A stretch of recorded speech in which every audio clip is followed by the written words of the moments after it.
Well, in an exclusive interview last night on the ZNS Rundown with Clint Watson, the Prime Minister spoke candidly about the state of the country, addressing issues like inflation and rising gas prices. He was also forthright about the Grand Bahama Port Authority and the demand letter issued by the government earlier this year. Shalia Roll joins us live now with more on this interview. That's right. It's the first time that a government is taking the Grand Bahama Port Authority to task. In an unembellished interview on the Rundown with the nation's chief, Davis says that his confrontation to the Grand Bahama Port Authority about the $357 million that is owed to the government is for the betterment of Grand Bahama.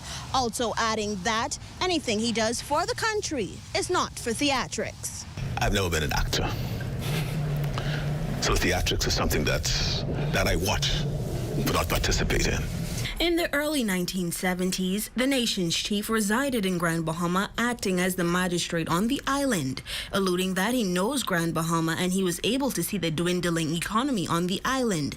He says that the city owners are not living up to the expectations when the Hawksbill Creek Agreement was made and reworked in the early 1970s.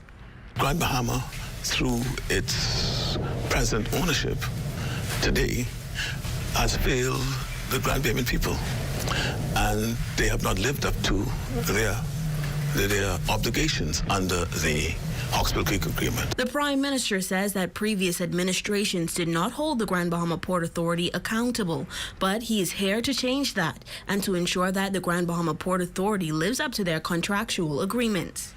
I'm determined to make a difference in Grand Bahama because I know of its potential, and I know the Grand Bahamian wants more from what is happening for them on that island.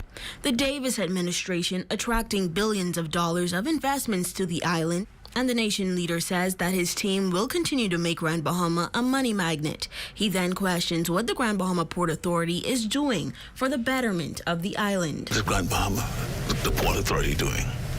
Collecting their license fees, etc. And what else? Now, there are concerns about the ongoing saga between the government and the Grand Bahama Port Authority impacting investor confidence. Well, the Prime Minister says that thus far, foreign investors are continuing to inquire about making major investments on the island. Coming to you live from the Grand Bahama Port Authority for the Bahamas Tonight, the Northern Edition, I'm Shalia Roll. Back to you at the desk.